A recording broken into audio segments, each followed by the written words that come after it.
Welcome है आपका हमारे यूट्यूब चैनल में। तो आइए आज की वीडियो हम स्टार्ट करते हैं बिना किसी टाइम वेस्ट किए। जो आपकी वीडियो आज की होने वाली है वह यूपी पुलिस या फिर एसएससी जीडी एग्जाम के लिए आप ले सकते हैं, जो कि आपके लिए अत्यंत महत्वपूर्ण क्वेश्चन है। तो आइए आज की वीडियो हम स्टार्ट करते हैं। तो पहला प्रश्न है, भारत का सबसे बड़ा जलप्रपात यानी कि जोग प्रताप किस नदी पर स्थित है? तो शरावती है नदी है, या फिर कावेरी नदी है, या फिर गोदावरी नदी है, या फिर नर्मदा नदी है? तो आपका राइट आंसर है जो है वो है शरावती नदी पर स्थित है जोग जलप्रपात। उसके बाद है, निम्नलिखित कथनों पर विचार कीजिए। तो पहला कथन है, भारत में संसद द्वारा पारित विधान न्यायपालिका द्वारा पूर्ण विलोकित किया जा सकता है। दूसरा है, भारत के संविधान में मूल अधिकारों को परिवर्तित करने की क्रिया दी गई है।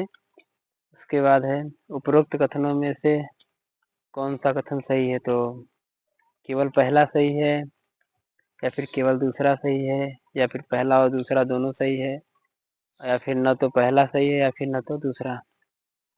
तो आपका राइट आंसर है न तो पहला प्रश्न सही है और न ही तो दूसरा प्रश्न सही है। ठीक है। उसके बाद है अगला प्रश्न, निम्नलिखित कथनों पर विचार कीजिए। ये भी कथन है। उसके बाद है पहला प्रश्न है कथन में, भारत के संविधान में पुरुषों तथा महिलाओं द्वारा समान कार्य के लिए समान वेतन सॉरी फ्रेंड, तो समान कार्य के लिए समान वेतन देने को बढ़ावा देने के लिए कोई उपलब्ध नहीं है। और दूसरा है, भारत के संविधान में पिछड़े वर्गों को परिभाषित नहीं किया गया। तो उपरोक्त कथन में कौन सा कथन सही है, आप लोग बताइए। तो किसमें भी केवल पहला है सही है, या फिर केवल दूसरा, या फिर न तो या तो पहला और दूसरा दोनों सही है, या फिर न तो पहला सही या फिर न तो दूसरा?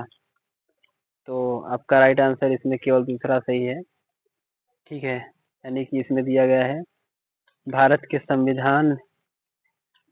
संविधान में पिछड़े वर्गों को परिभाषित नहीं किया गया है। बस यही और सही है, गलत है। ठीक है।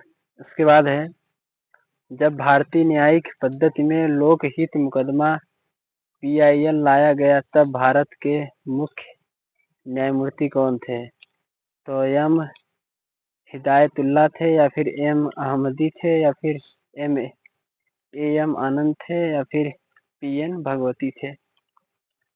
तो आपका राइट आंसर है जो है वो है PN Bhagwati is the right answer. ठीक है। उसके बाद है, संविधान सभा प्रारूप समिति में सदस्यों की संख्या कितनी है? तो 5, या फिर 7, या फिर 9, या फिर 11?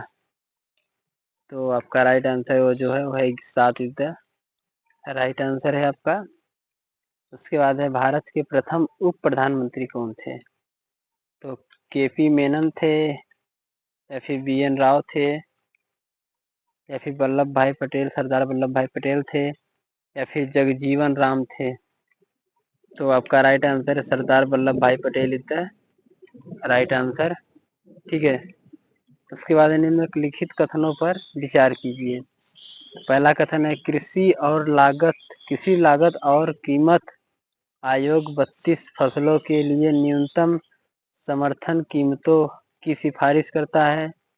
और दूसरा कथन है, केंद्रीय उपभोक्ता मामले खाद्य एवं सार्वजनिक वितरण मंत्रालय ने राष्ट्रीय खाद्य सुरक्षा मिशन आरंभ किया है। तो उपरोक्त में से कौन सा कथन सही है? तो केवल पहला सही है, या फिर केवल दूसरा, या फिर पहला और दूसरा दोनों सही है, या फिर दोनों गलत हैं? तो आपका राइट आंसर है दोनों कथन गलत हैं। ठीक है। उसके बाद निम्नलिखित कथनों पर विचार कीजिए। आज ज़्यादातर कथन ही है। तो वर्ष 2011 की जनगणना में पहली बार सेक्स वर्करों को भिखारी की बजाय एक वर्ग माना गया है। दूसरा है, देश की कुछ जनजातियां की जनगणना रात में की जाती है क्योंकि दिन में उसका एक ठिकाना नहीं होता। तो उपरोक्त में से कौन सा कथन सत्य है? तो केवल पहला सत्य है, या फिर केवल दूसरा, या फिर पहला और दूसरा दोनों सत्य हैं, या फिर दोनों गलत हैं? तो आपका राइट आंसर है पहला और दूसरा दोनों कथन सत्य हैं। ठीक है। उसके बाद है फर्रुखाबाद किसके लिए प्रसिद्ध है? तो कालीन की बुनाई के लिए, या फिर कांच के वस्तुओं के लिए, या फिर इत्र निर्माण के लिए, या फिर हाथ की छपाई के लिए? तो आपका राइट आंसर है जो है हाथ की छपाई के लिए महत्वपूर्ण है, प्रसिद्ध है, यानी कि फर्रुखाबाद। उसके बाद है उत्तर प्रदेश में किसान बही योजना किस वर्ष लागू की गई थी? तो 1970 में, या फिर 1975 में, या फिर 1990 में, या फिर 1992 में? तो आपका राइट आंसर है 1992 द राइट आंसर। ठीक है। उसके बाद उत्तर प्रदेश के निम्नलिखित जिलों में से किसका क्षेत्रफल सर्वाधिक है? तो लखीमपुर खीरी है, या फिर सोनभद्र है, या फिर सीतापुर है, या फिर हरदोई है? तो आपका राइट आंसर है लखीमपुर खीरी। ठीक है। उसके बाद है अगला प्रश्न, काटने एवं जलाने वाली कृषि परिमाण स्वरूप उत्पन्न होता है। तो वनों की कटाई, या फिर भूमि का कटाव, या फिर पोषण तत्वों की कमी, या फिर ये सभी? तो आपका राइट आंसर है ये सभी द राइट आंसर। उसके बाद